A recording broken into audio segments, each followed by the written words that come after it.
दोस्तों, कुरान पाक ने 1400 साल पहले हमें बताया कि मच्छर के ऊपर कुछ बैठा है, और आज जब साइंसदानों ने इलेक्ट्रॉन माइक्रोस्कोप से मच्छर के ऊपर देखा तो जो देखा उन्होंने, उनके होश उड़ गए।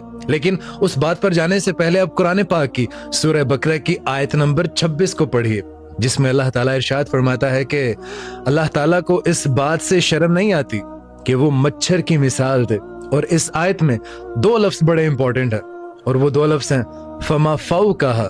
इन्हीं दो लफ्जों में सारी की सारी कहानी बंद है। जो लफ्ज है फमा फाउ कहा, इनके दो मतलब है। पहला मतलब यानी इससे भी कुछ छोटी चीज, और दूसरा मतलब यानी इसके ऊपर जो है, यानी मच्छर के पर के ऊपर कोई चीज मौजूद है। अब 1400 साल पहले किसी को मालूम नहीं था कि भाई मच्छर के ऊपर भी कोई चीज बैठी हुई हो सकती है, क्योंकि मच्छर तो खुद इतना छोटा है कि लोग सोचते थे कि इससे छोटा भी और क्या चीज हो सकती है। लेकिन पता है, मच्छर के बारे में जब आप पढ़ोगे ना तो अल्लाह की कुदरत आपको साफ साफ नजर आएगी। पता है, मच्छर में थर्मल सेंसर्स होते हैं जो इंसानी जिस्म की हीट को 5 किलोमीटर दूर से ही भांप लेते हैं। और इससे भी ज्यादा अजीब है कि भाई जो मच्छर हमें अक्सर काटते हैं वो मादा मच्छर होती है, और नर मच्छर वो फूलों का रस पीता है जनाब। पर 1400 साल पहले कुरान ने हमें बताया कि मच्छर के ऊपर भी कोई चीज मौजूद है।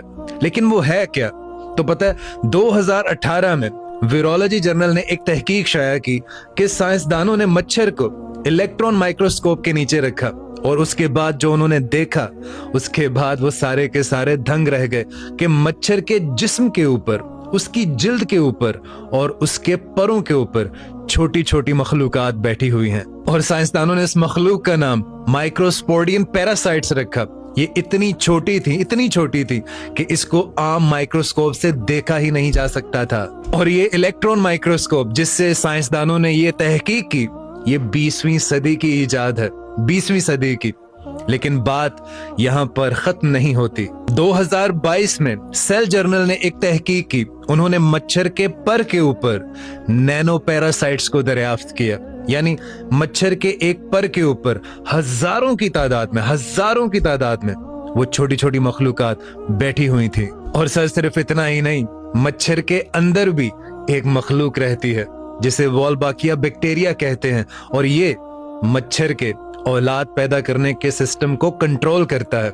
ये इतना सा मच्छर था, इतना सा, जैसे हम बिल्कुल छोटा सा आम सा मामूली सा समझते हैं, लेकिन अल्लाह ताला की कुदरत का ये एक अजीम शाहकार है, जिसे आज से 1400 साल पहले जब इलेक्ट्रॉन माइक्रोस्कोप मौजूद नहीं थी, 1400 साल पहले नैनो पैरासाइट्स भी देखे नहीं जा सकते थे, और 1400 साल पहले बैक्टीरिया का तस्वुर ही मौजूद नहीं था।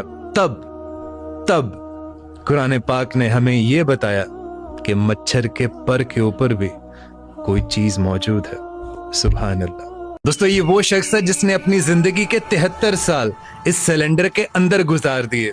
ये है पॉल अलेक्जेंडर, और ये अमेरिका का रहने वाला था। 1950 में अमेरिका में हर तरफ पोलियो फैला हुआ था, और उस वक्त पॉल सिर्फ 6 साल का था। और फिर एक दिन पॉल अपने घर के बाहर खेल रहा होता है कि उसे अचानक से बुखार के जैसा कुछ महसूस होने लगता है, और देखते ही देखते सिर्फ 6 दिन के अंदर उसका सारा जिस्म पैरालाइज हो जाता है।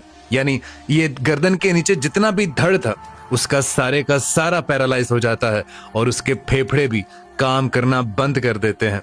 अब जबकि उसको सांस लेने में बहुत मुश्किल आती थी, तो डॉक्टर्स ने उसे आयरन लंग मशीन में डाल दिया। ये जो मशीन आप देख रहे हो, इसे आयरन लंग मशीन कहते हैं, जिसके जरिए से पॉल को सांस लेने में आसानी होती थी, क्योंकि ये एक नेगेटिव प्रेशर मशीन थी जो कि हवा को बाहर की तरफ धकेलती थी, जिससे पॉल के फेफड़े फूल जाते थे और उसे सांस लेने में आसानी होती थी। और ये जो पॉल की गर्दन पर आप देख रहे हो, ये इतना टाइट होता था कि सिलेंडर में मौजूद जो हवा है वो बाहर ना निकल पाए और पॉल सांस लेता रहे। अब इतनी टफ जिंदगी होने के बावजूद भी, इतनी क्रिटिकल कंडीशन होने के बावजूद भी, पॉल चाहता तो अपनी जिंदगी यूं ही लेट कर गुजार देता, लेकिन पॉल ने ऐसा बिल्कुल नहीं किया, और उन्होंने जिंदगी में वो कुछ अचीव किया जो शायद एक नॉर्मल इंसान भी नहीं कर सकता। क्योंकि आपको जानकर हैरानगी होगी कि पॉल ने इस हालत में भी, इस कंडीशन में भी कॉलेज से डिग्री ली, और वो दूसरे मुल्कों में घूमने भी जाया करते थे, और ऐसी ही हालत में उन्होंने तालीम हासिल की और लॉ की डिग्री भी हासिल की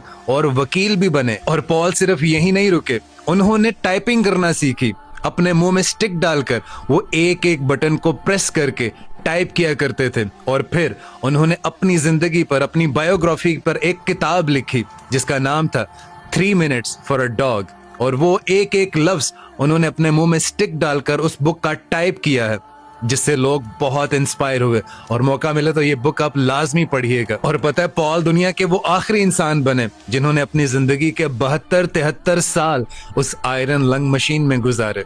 अभी 2 साल पहले 2024 में उनका इंतकाल हुआ है, लेकिन उसकी जिंदगी से हमें एक बात सीखने को जरूर मिलती है कि आपकी जिंदगी पॉल की जितनी मुश्किल तो नहीं होगी। लेकिन पॉल अपनी जिंदगी में कभी भी नाउम्मीदी लेकर नहीं आया, वो कभी भी हारा नहीं। उसने नए नए तरीके इजाद किए, अपने आप को मसरूफ रखा, एक नई तरीके से जिंदगी गुजार कर दिखाई। और इस कंडीशन में भी वो हमेशा पॉजिटिव रहा, अपनी बुक्स लिखी यार, और वकील की डिग्री हासिल की। आपके पास क्या एक्सक्यूज है कि आप कुछ नहीं कर सकते, आपके हालात बहुत मुश्किल है?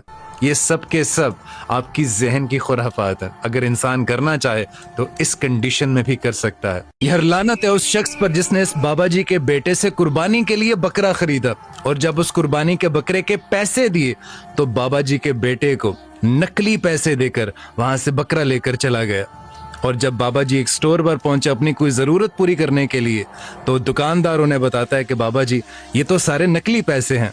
और वो दर्द, वो मासूमियत, वो लाचारगी वो बाबा जी की आंखों में आप साफ दे सकते हो कि शायद उन्होंने बड़े चाव से, बड़े मान से और ये सोचकर वो बकरा खरीदा होगा या पाला होगा कि यार इसको मैं कुर्बानी के करीब बेचकर शायद अपने घर की कोई जरूरत पूरी कर लूंगा। लेकिन लानत है उस शख्स पर, बेकार है उस शख्स की जिंदगी जिसने कुर्बानी के लिए अल्लाह की रजा की खातिर बकरा खरीदा, नकली पैसों से किसी का दिल दुखाया और किसी को तकलीफ पहुंचाई। और ये सोच रहा होगा, वो बंदा सोच रहा होगा कि भाई मैं कुर्बानी करूंगा, अल्लाह की राह में उस बकरे को कुर्बान करूंगा और अल्लाह खुश होगा। अरे यार तुम कैसे लोग हो? लानत है तुम लोगों पर कि एक शख्स को तुम तकलीफ में डालकर उसकी मेहनत का सिला दिए बगैर नकली नोट देकर वहां से निकल गए हो, और तुम ये एक्सपेक्ट करते हो कि अल्लाह पाक तुम्हारी इस कुर्बानी को कबूल करेगा। यार तुम कहाँ के मुसलमान हो, कहाँ के लोग हो, तुम कौन हो? इतनी सी अकल नहीं है, तुम किसी को परेशान करके ये उम्मीद लगाते हो कि अल्लाह पाक तुम्हारे लिए आसानियां पैदा करेगा।